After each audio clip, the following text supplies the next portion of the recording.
Hey guys, welcome back to an early bird special, April 2nd, 2022 show with Sports with Mono and Mono here with my brother Steve, Top of the morning, everybody, here on a beautiful Saturday.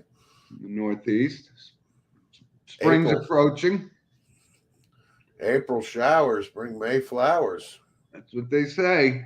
That is correct. So welcome back, everybody. And again, like I said, we're an hour early.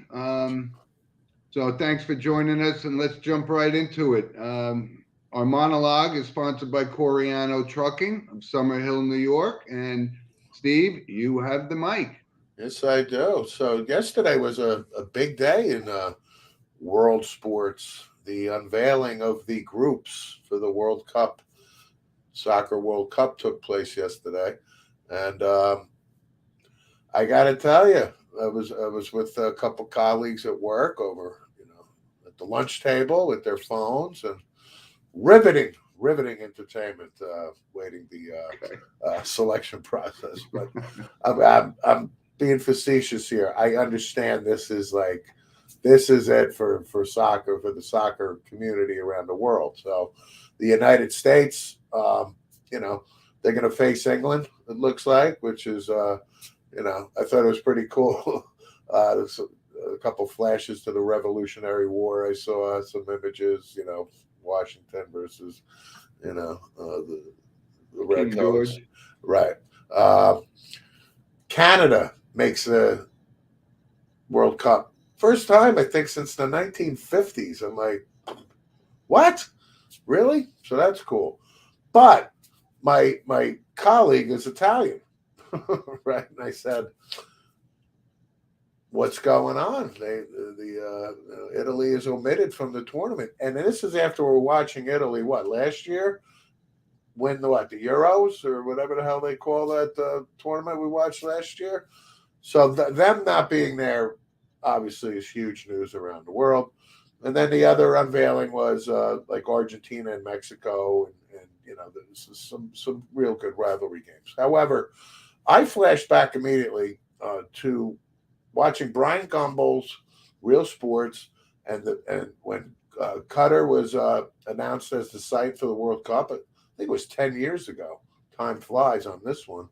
But there's been 6,500 migrant worker deaths, construction, building this, this set, if you will, for this stage.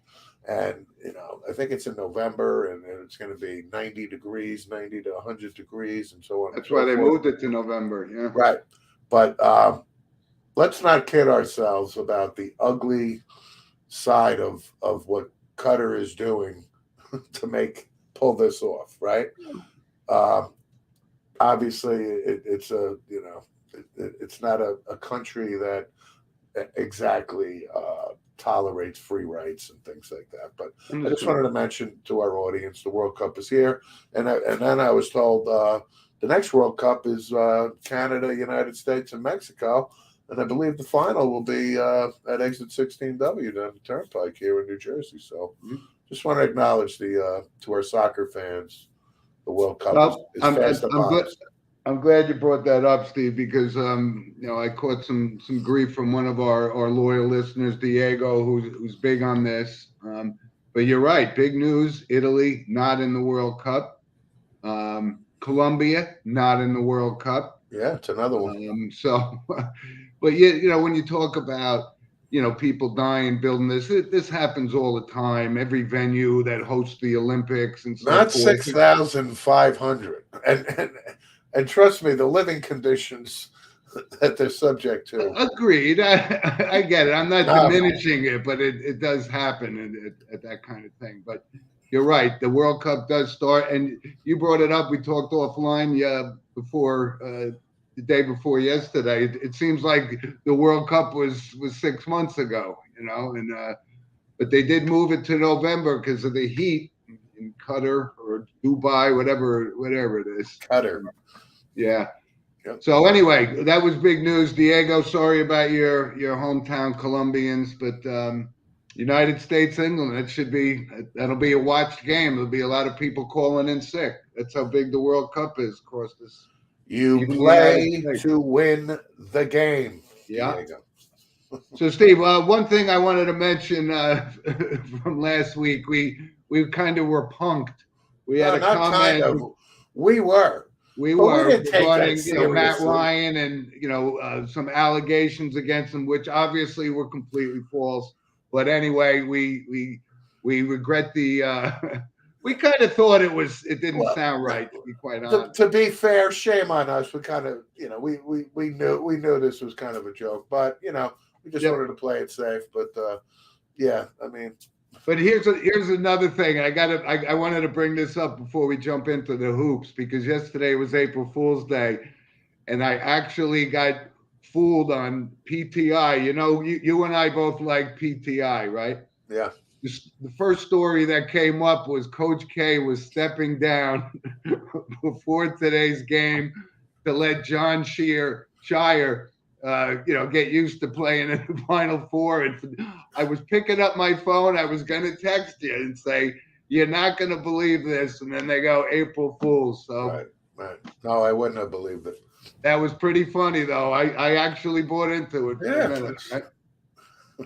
So, guys, let's jump in, Steve, to the NCAA, right? We got the men's Final Four tonight.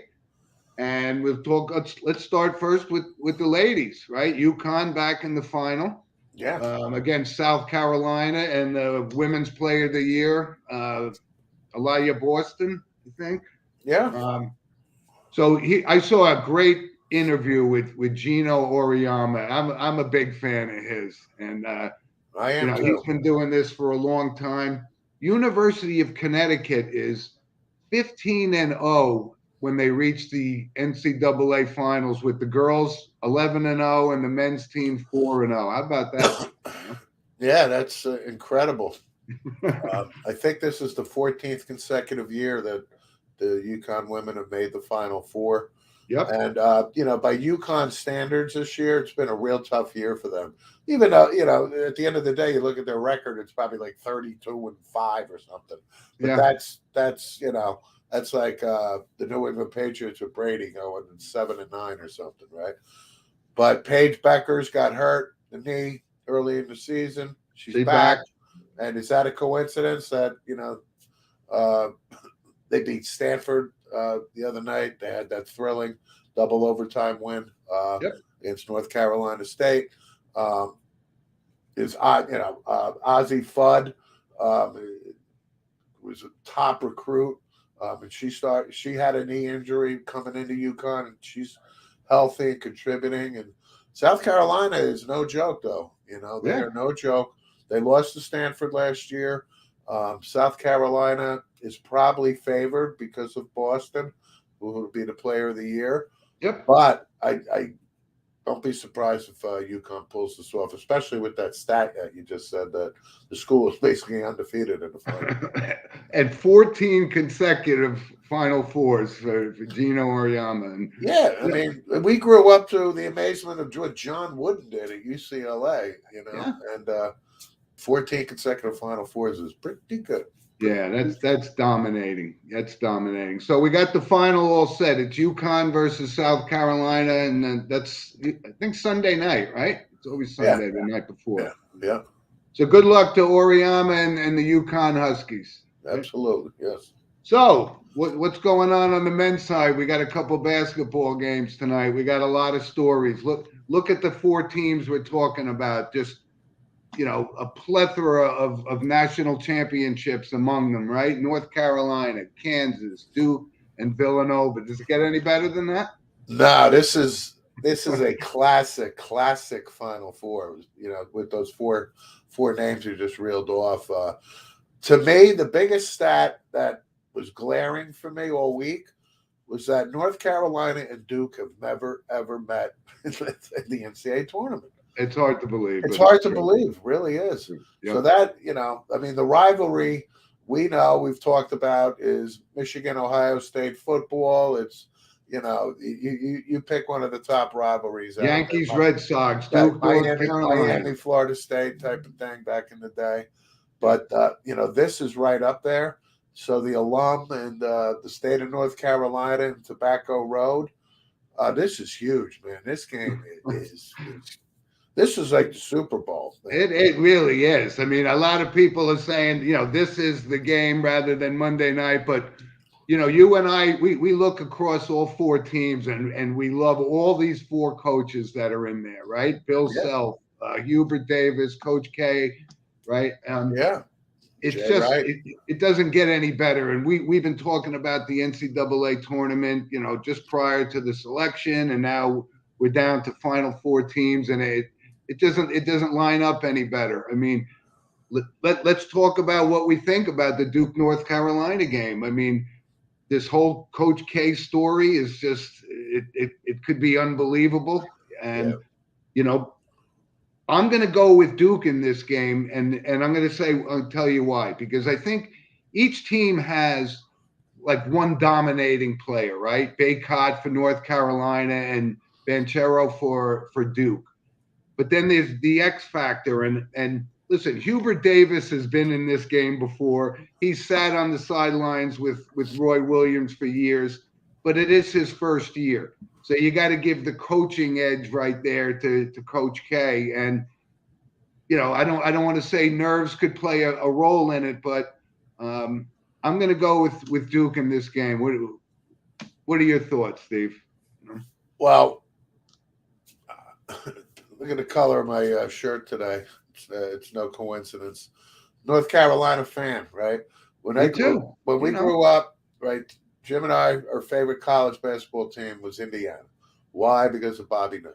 Dean Smith was right there at the North Carolina Tar Heels. Duke was right there as well. And we talked about last week Marquette beating North Carolina in 77, and on and on and on, right? Yeah. To Michael Jordan finally getting Dean his first ring. I think there is this karma with Duke, with Coach K, that we talked about, right? Outside of Shaheen Holloway and St. Peter's winning it all. Coach K winning his sixth title and riding off into the sunset. Nothing can top this. Would be incredible. Because, like you said, this is Hubert Davis's first, rodeo as a head coach. Yep. He'll be back. He'll be back again. But I think the karma with Duke, and Duke is on a roll. North Carolina's good. I have to lean towards Duke here. Okay. But I'm rooting for North Carolina. Exactly. It's one of those games you don't want one of them to lose, but somebody has to lose, and it just really would be. I want Duke to lose. Make no mistake. I want Duke to lose. I can see that, but let's see how that plays out. Well, that's the second game tonight. So the first game, Kansas Villanova, and let me give you my quick thoughts on this. It's going to pain me to say, but and it's going to hurt me to root against Jay Wright, because I just think Jay Wright is all that, and he's got the right more stuff. Yeah, but I think with Moore, being out, that's a big key for his team, and I don't think people are giving Kansas enough credit. I mean, the way this kid McCormick has been dominating the center for that team, and this kid Remy Martin, he transferred from where? Arizona or Arizona State, something like that.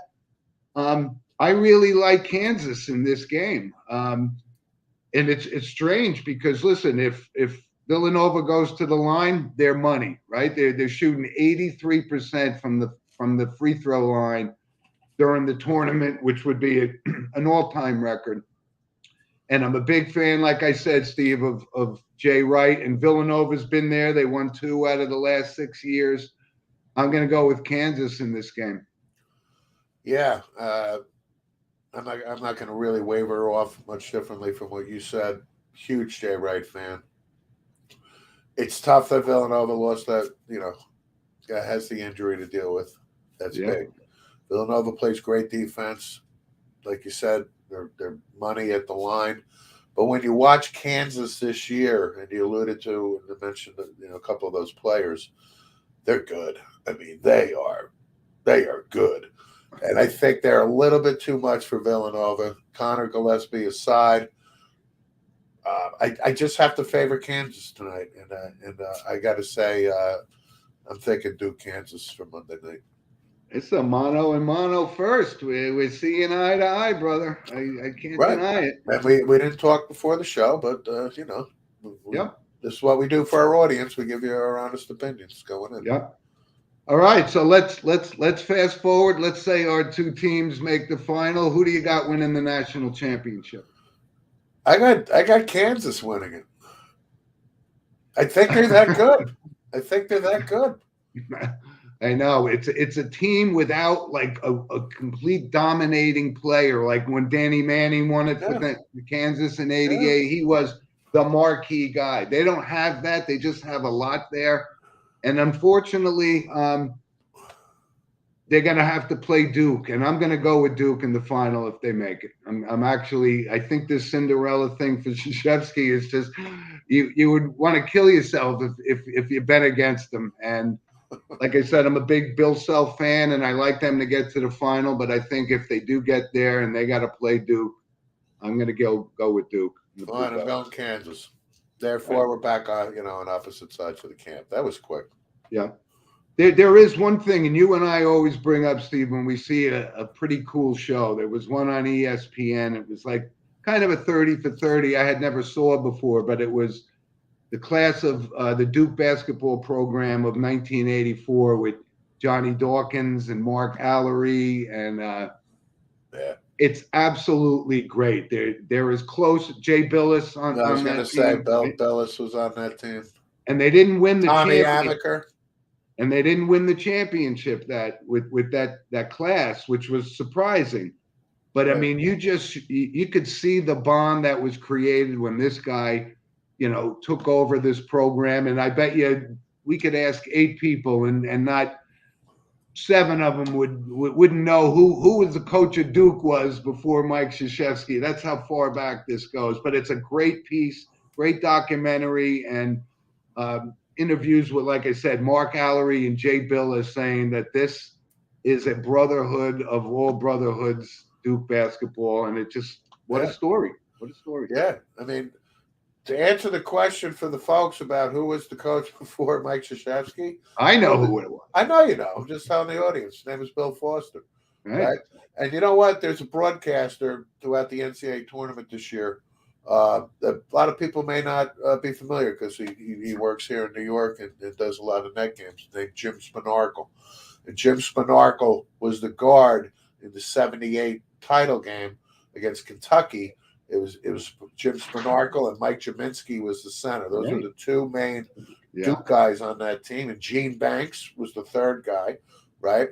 And they lost it. They lost to Kentucky. Joe B. Hall. Who passed away about a month ago. He's one of our notable passings.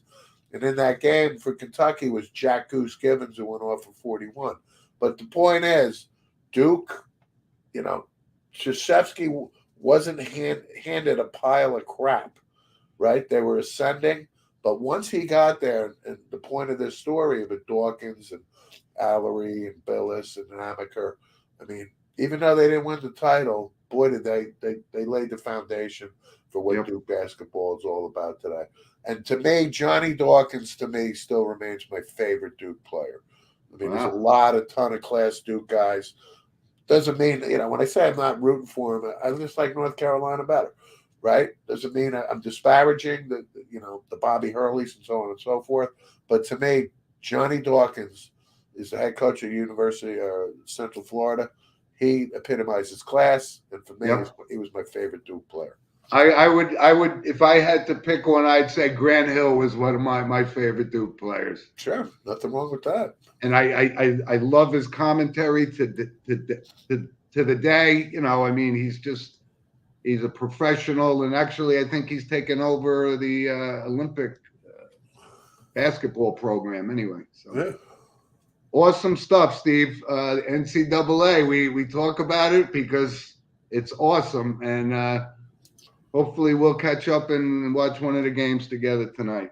You got it. So, Steve, let's move on. Couple of things. Here's a big story, and let's jump into this first. The Masters tournament, and you and I have been talking about this, and I was actually caught off guard because I didn't think there was any possible chance that Tiger Woods was going to play in the Masters. I don't think it's set in stone. I mean, he's there now, and he's going to have to figure out if he could walk 18 holes for 4 days in a row. But you're right. I think he wants to play, but if he decides that he might not have 100% ready for this, I don't think he's going to do it, because the worst thing that could happen is if he does this and doesn't make the cut after 2 days, that wouldn't be a good look. And listen, besides Jack Nicklaus, who's been more beloved at Augusta National, and I brought it up in my column on JPM Sports Entertainment this week, just listen for the roar in the woods, because it's a possibility. You seem to think 100% he's playing, right? Yeah, this is, he already walked the 18 a couple days ago with he had to walk 4 rounds. I understand. Again, this is the guy against Rocco Mediate out of Torrey Pines. That was great. Who already won a major 18-hole playoff at the Open. Walking on one leg. I'm not saying that's what he, aspires to do. I know. This is Tiger Woods. This is the setting, the Masters. And if he does play, I am not ruling out, number 16 in the sixth. I get it. I'm not ruling. You cannot possibly rule it out, because this guy is special. We've talked about it. And, can you imagine Coach K pulling off what he pulls off? And then a week or two later, you get it really would be unbelievable. That would be. And to be quite honest, listen, I'm rooting for the guy to be playing, right? And it's actually, I'm rooting for him, and I'm glad that Mickelson's not playing. And let's talk about who else we think is going to be in this thing. The defending champ, Matsuyama, may not even play. He actually withdrew from the Valero Open today. Yeah, he withdrew. He's been banged up the last couple of weeks. He's missed a couple of last tournaments because of neck or back soreness or something. But I mean, obviously, the favorite going in, probably again, John Rahm and Scotty Scheffler, the way he's been playing. But I'm going to give 3 names. I'll ask you for your 3 too. So I'm kind of on a roll. I had Colin Morikawa to win the U.S. Open, which he did. I mean, win the British Open, which he did. Right. So I like him. I like Patrick Cantlay. He's been kind of out of the picture for the past couple of months, but I like him to come back. And I really like the way Justin Thomas is playing, and I think his time is coming soon.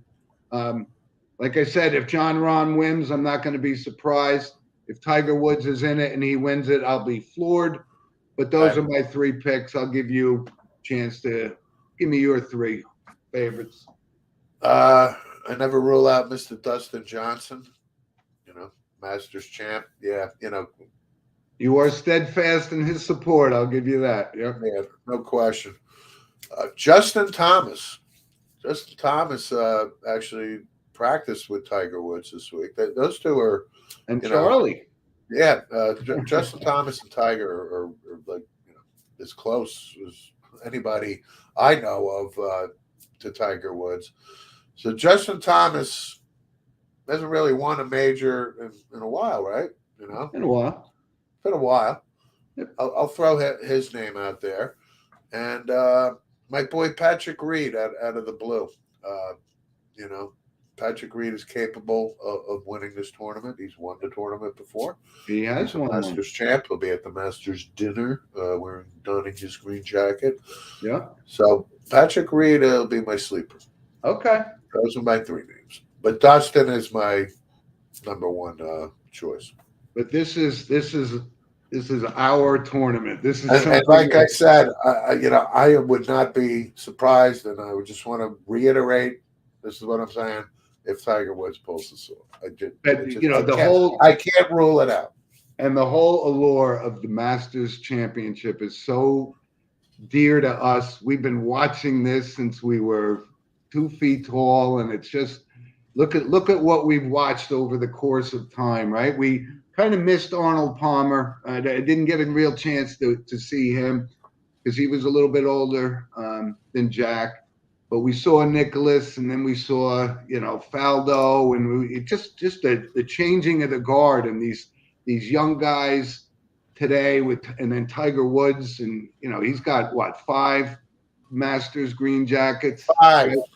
One short of Jack Nicklaus's, and it's a tournament that we just love. We're partial, of course, to the U.S. Open, and we mentioned before that Pebble Beach is the most scenic golf course. But I think when it comes to golf, the Masters is the best. Yeah, we got to see Angel Cabrera win it before, he turned into this wife-beating monster. Yeah, I know. South America, who's currently in jail. I think he's the only guy in jail with a green jacket, if I'm not mistaken. Very disappointed in this guy because I think you're right. Because it's the Masters.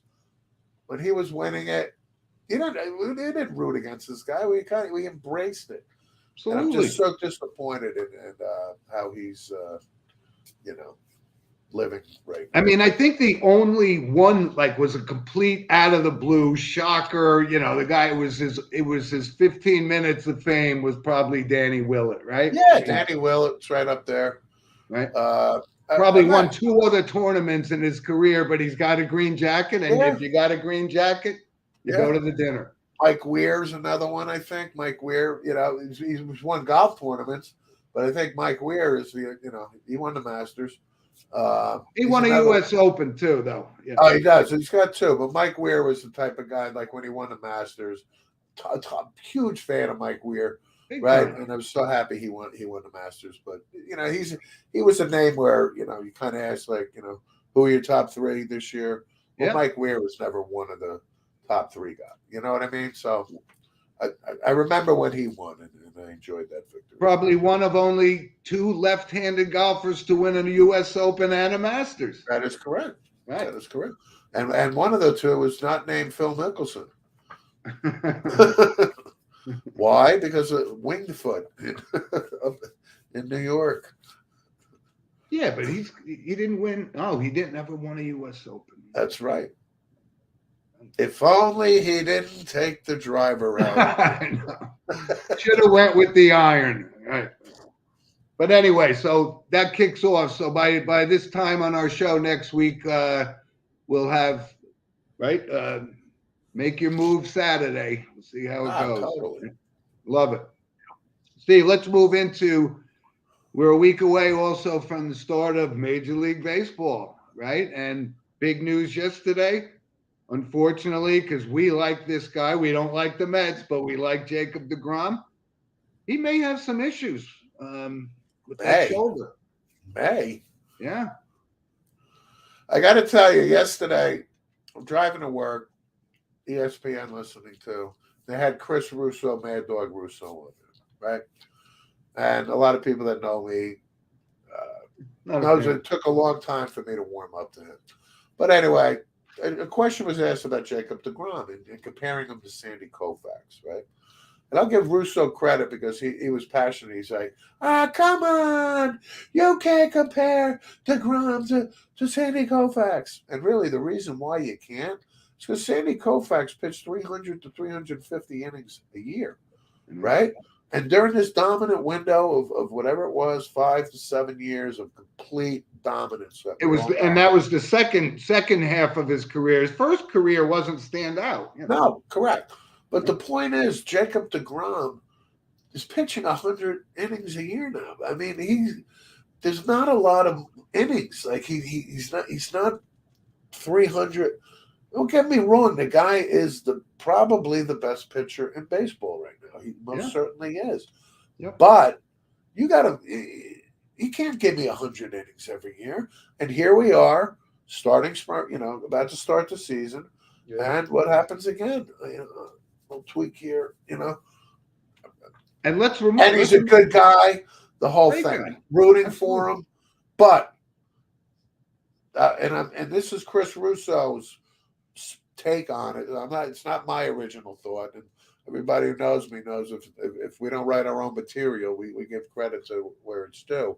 But I had to agree with that assessment. But I think this pitching 100 innings has really only started since last year. He was He was pretty healthy for a majority of his career, though. I don't know. Again, no. I But don't let's buy. remind ourselves, he's not 28 anymore. He's going to I be think he's 34 and 32. then sometime during the season. He's So 30. He's 32 years old.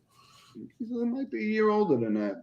But DeGrom's numbers are what they are. But again, yeah, I like the guy. I understand, but it's a long season. That's why we talked about the 162 game season being what it is. It's a marathon. It's not a sprint. It's a marathon. Yep. And you got a Sandy Koufax or like a Denny McClain the year he won 31 games, or Roger Clemens, whatever, right? Tom Seaver. Throw any name out there. Bob Gibson. These guys pitch from April to freaking October. Well, the reason that I brought it up is because, again, we're from New York, right? We're Yankee fans. We don't like the Mets, but we like Showalter. We don't like the Mets, but we like DeGrom. We don't like the Mets, but we like Max Scherzer. This kind of thing, right? So the Mets, the Mets have it overall. If Carrasco can come back from his thing, he's healthy. They picked up Bassett from the Oakland A's for basically nothing. We didn't mention that a couple weeks ago, but what an under the radar move that is. Exactly. Again, this is Oakland's fire sale time of year, right? Yep. Billy Beane, gets rid of anybody that's going to be due money, and then he just starts the money ball all over again. Chris Bassett was fantastic last year. Yeah, I think he got hit in the head with a pitch late in the season or something. It's fine. Mets got him 1 year deal. But that's such an under. But they got a good team, and they got a real good manager, and we like the walrus, Pete Alonso. Yep, we do. Right, come on. The polar bear. Oh, the polar bear. I'm sorry. That's right. But you know what? On contrasting, I was just taking a look at the Yankees roster, and their starting pitching questionable. And if you go around the diamond, they got some questionable things. If something should happen, to Rizzo and he can't play, right, then that's going to hurt. But you're going in with Aaron Hicks. First base. Aaron Hicks. I mean, come on. Donaldson, you think he's going to have an MVP type season? No, he's no kid. So you look around. The shortstop as a whole, hopefully, they're really banking, and you brought this kid up, Volpe, a lot. I mean, it may be time to give this kid a Jeter chance and see if he could be the face for shortstop for the next 10, 15 years. I don't know. Well, he's not ready this year. Anthony Volpe is going to. We don't have a shortstop right now. Oh, this kind of kid will be okay for defensively. We're not looking for. We're not looking for Cal Ripken Jr. here. Volpe is the future. Volpe won't be ready till at earliest next year. Volpe will be playing in Somerset, I'm told, which is good for us. That we could take a ride down on a Friday, Saturday, and go see him firsthand. The Yankees, again, their payroll's $254 million. I know. But I said this over and over again. I don't see Reggie Jackson, Lou Piniella, Chris Chambliss, Thurman Munson, Catfish Hunter, and on and on and on. Sparky Lot. I don't see it. Aaron Hicks is just an injury waiting to happen, and we got to pay him 6 more years. We all know Stanton will get hurt. Judge, he's going to get his big deal. It sounds like the talks are already underway. But Aaron needs to stay on the field. Yep. Could Anthony Rizzo miss time? Yeah, he's 32 years old, right? Here's a real good feel-good for Yankee fans that may or may not know this. So in camp is a left-handed pitcher for the Yankees, who they drafted number 1 14 years ago. Manny Banuelos is back in camp. The guy's 31 years old. It's been 14 years. Listen, I'm rooting for this guy. He said he had arm trouble, this, that, and the other thing. But here he is, loving the game at age, got drafted at like 17, 18, and 31 back in Yankee camp. I'm rooting for Manny Banuelos. Yeah, well, like I said, I just, this is just from a New York perspective, but they think the Mets are loaded for bear much more than the Yankees. It's becoming a Met town. Yeah, it It is. really, if it hasn't already, it's. Yeah. But again, it gets back to what I said 2 years ago. I said to Steve Cohen, "This is just the beginning, folks. The Mets are going to win the World Series. I'm not saying they're going to win it now, and the reason why I think they're going to win it now is because yesterday the Dodgers are in the news again. And gee, what did the Dodgers do? Oh, they trade A.J. Pollock, nice player, for Craig Kimbrell for their bullpen. And Kimbrell, I mean, the Dodgers are like a freaking all-star team right now. Well, I know, but listen, the results gotta bear that out because they get there and I'll take my chances with the Los Angeles Dodgers, and the fact that Dave Roberts finally, has won the World Series. I like him too, though. Actually, off the back. I know one of our listeners, Jim Smith's a big Dodgers fan, so he's pretty psyched, I'm sure. Yeah. But a couple other quick baseball notes. Albert Pujols signs with the Cardinals. And you and I have talked about this. I looked at his stats over and over again. And his first 10, 11 years were, and I dare to say this is a bold statement, Lou Gehrig-like. That's how dominant. It could have been even slightly better than Lou. Just looking at the numbers, but, hanging on. But I think it's good he's going to go out of Cardinal. He'll get some DH at bats. No. All right, I gave him the Angels with the 47-year contract. Okay, good. We all know Albert Pujols should have retired 5 years ago. I know. We all know Albert Pujols is a bona fide first ballot Hall of Famer. Correct. To your point, his 10 years, that's all you need for a first ballot for this guy. Yeah. He's that good. Yeah. I'm very tired of the Albert Pujols. I get you. Retirement home send-off. Yep. Retire already, Albert. But here's another note, and it's notable because it's been 10 years. I thought it was more. 10 years, the Johan Santana only no-hitter in New York Mets history was 10 years ago. Which wasn't a no-hitter, but yes, it's a no-hitter. Yeah, I know.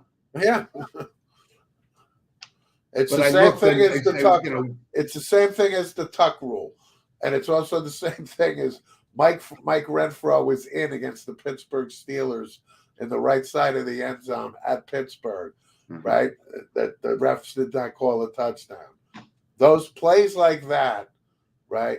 To me, still don't change. However, you acknowledge who won the game. And it's hard when we cry over spilt milk, but I'm crying over spilt milk. Right, but when you also think about it, I mean, how Tom Seaver never had a no-hitter with the Mets that's head scratching. Right. But listen, after the lockout, we got down to work. I guess there's two things to say, 2 words: play ball. Right? Yeah. Right after the podcast, I'm heading over to see my local high school. A bunch of kids that I've coached, opening the season.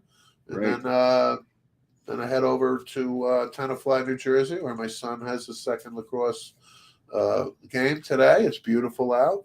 Looking forward to that.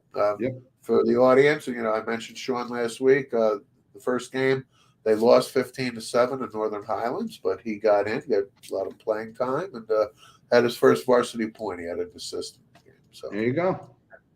Congratulations, Sean. See. But it's baseball, opening day baseball season, and the defending champ in New Jersey is the St. Joseph Regional Green Knights. That is correct. Just saying. No, listen, I played, that's my team. I played 4 years for the St. Joseph Green Knights baseball program. And, yes, you did. Yes, they are dear to my heart. Near and dear. So anyway, our baseball segment is sponsored, of course, by Lynch Toyota of Manchester, Connecticut. We got a couple emails from Mr. Lynch this week regarding some stuff. Let's touch base on this real quick.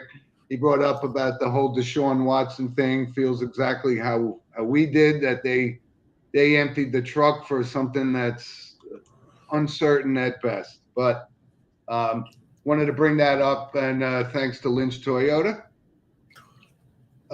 Steve, so the NFL, real quick, couple of things, couple of interesting things. Bruce Arians steps down. Is that because Tom Brady? I know that there's no love lost between those two. I think that's blown out of proportion. I mean, Arians press conference, Tom Brady was sitting in the freaking front row. Come on. I'm just wondering. It just seemed a No, little I think it's a bunch of nonsense, to be honest. okay. Yeah.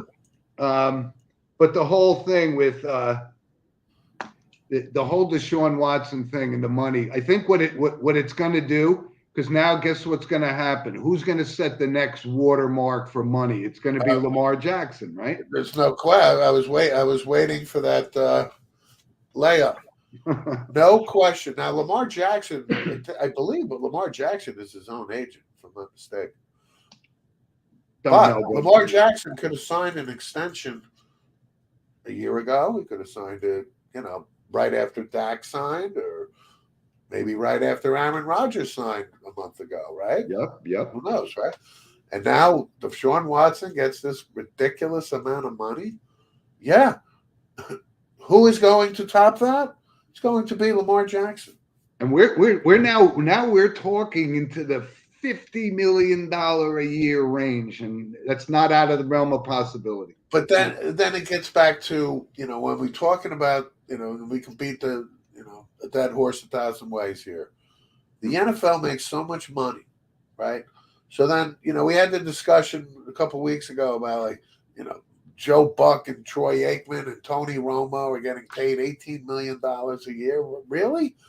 Yeah, really? You know why? Well, because there's 5 platforms now. Now you have Amazon, you got the ESPN, ABC, Fox. Right, but each 5 of these platforms pay what? Billions and billions of dollars to the NFL. I just wanted to bring it up because money is out of control. I get it. And then the main question for me is, when does this stop? Like what is the high mark here? Right? 50, 60? When does it stop? Talked about it. I think we covered it enough for now. It's baseball season. It's basketball time, and the answer is Lamar Jackson. Once again, the answer is Lamar Jackson. I knew you would know what I was talking about when I brought it up.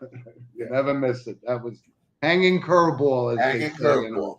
It is hit deep to left. So listen, Steve. Couple of real quick things. The NHL season's getting close to the end. The NBA is getting close to the end. Lakers out. Great. Think we covered it enough, right? Well, let's move right on to our random points of interest, if you will. Sure. A couple of quick things. The Buffalo Bills getting a new stadium. And I don't know who negotiated that deal, but they did a pretty damn good job because the taxpayers funded most of it. Yeah, well, it's the governor, the female governor that took over for the disgraced Andrew Cuomo. She's all in on this and signed off. However, majority of New Yorkers, and that means down here to up there, and everybody in between, no bueno. They're not happy about this, to be honest. I know, but you know what? And I brought this up. I've been to Bills games before. They did a multi-million-dollar renovation on that stadium. It's a nice, very nice stadium. I mean, there are other stadiums that I would say this place has to go, but Rich Stadium, well, it's not Rich Stadium anymore. I understand. But they're building it right next door. This is a $1.3 billion place. And I got to tell you, you build it, and I will come. Oh, yeah, I saw the artist rendering of this place. Great. So if you own the Bills, you're the Pagula family, and the state of New York is going to throw what, $800 million towards this thing? Yeah. Yeah. Okay. I'm building. I'm not going to fault the Pagulas for pulling the wool over the government of New York. So. Well, we have a lot of Buffalo Bills fans on our show, so they're excited about their new house. Yeah. Couple other things, Steve. I don't think we need to go into the Will Smith, Chris Rock, Oscars fiasco. I think we've seen enough of that. It's not really related to sports except for the slap. That could be considered mixed martial arts, I think, right? MMA, UFC, stuff like that. I had to bring it up. I shouldn't have brought it up, but it was no, you had to bring it up. There's no question. But to me, I mean, a lot of more people are more interested in this than I I am. got you. But I'm on Chris Rock's side here, Me and too. I look forward to Me too. once he processes this a little further. Yep. Chris Rock will come back with some Yep. pretty good. A couple other random points, real quick. The Memphis basketball program and Penny Hardaway, boy, you want to talk about going to a Bob Huggins school of doing business? Woo! Yeah.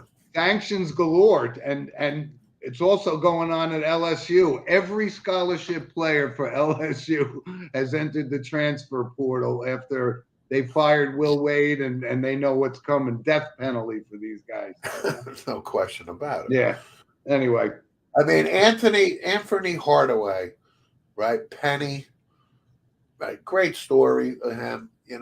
He's one of my favorite players. I mean, just a beautiful basketball player. He was a good right? basketball player. He really was special, right? Gets his knee injury, 10 years in, whatever. Fast forward, he's never been a head coach anywhere. He goes to Memphis, right? Back, he's got the roots. Am I surprised that Anthony Hardaway and sanctions in this? No, that's why I don't think Anthony Hardaway is that Kelvin Sampson, Bob Huggins, Bruce Pearl know exactly what they're doing. Yeah. I think Anthony Hardaway trusted people, but he needed players. And it's not a surprise that Memphis was relevant in the tournament this year because he has players. But the way he got the players, you can't do that. So I'm not surprised by this. Yep. But also, I wanted to give a shout out to this guy, Jake Geary from Yale catcher. Had 4 home runs in one game, and 2 of them were grand slams. It's the first time ever in Yale baseball history, and it goes back a long ways. The guy's hit 4 dingers, so that was pretty cool. Not even George Herbert Walker Bush 2 grand slams in a game. Yeah, right. For Yale, because he's a Yale man. And one other thing, Steve, that's cool, man. Yeah, we move on. We're getting close to Kentucky Derby, so there's been a lot going on. We got some emails from one of our listener, Wal Hahn, today's the Florida Derby, right? The big ones are the Louisiana, Santa Anita, Florida. So there's still a lot of horse racing to go before the Derby, but I can't wait to start talking about that. Just for the record, I did pick the winner in the Louisiana Derby last week. So for Corey Cole, we're doing our homework, and we'll give you our Derby picks when the time is right. The correct, sir. So listen, Steve, notable passings. I wanted to bring this up before we close our show. And you mentioned, I think it may have actually happened. We overlooked it was Taylor Hawkins, the drummer for the Foo Fighters. And you said you're more of a Foo Fighters fan than I am, but apparently he was pretty loved in the music industry. He was universally loved. Taylor Hawkins, unfortunately, 50 years old, and the Foo Fighters were down in South America. Had some shows scheduled, and the downside life of a rock star kind of thing, right? I guess. Yeah, it was down, but father, wife, kids, the whole thing.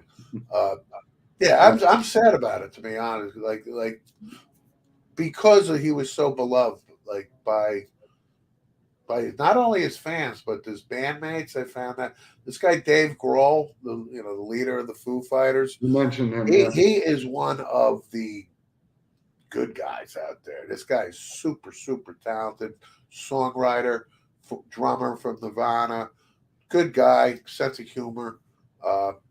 Tragic loss for the rock community. It's been a tough time for drummers in rock and roll. We've had Neil Peart, Charlie Watts, and now Taylor Hawkins. I mean, that's true. Yeah. Wow. Yes.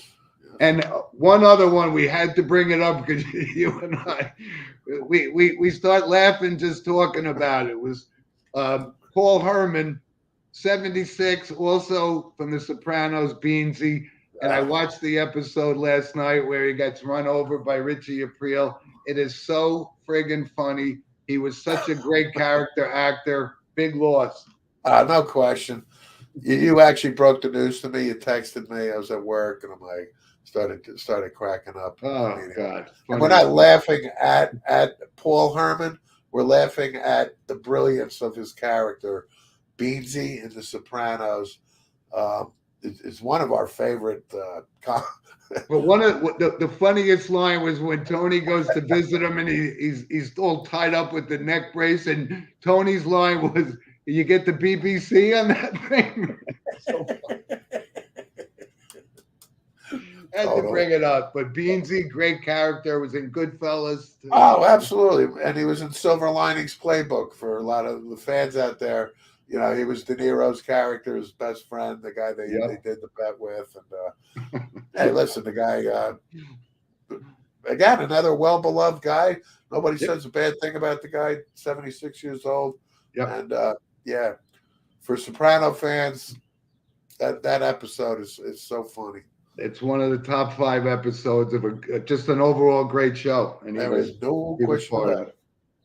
So, Steve, thanks for our feedback. You know, we love hearing from you guys. Send us emails at sportswithmono@gmail.com and jump on and make some comments during our show. And again, it's basketball weekend. Looking forward to it. And I don't know what else to say, but enjoy the show. It's going to be really good basketball tonight, and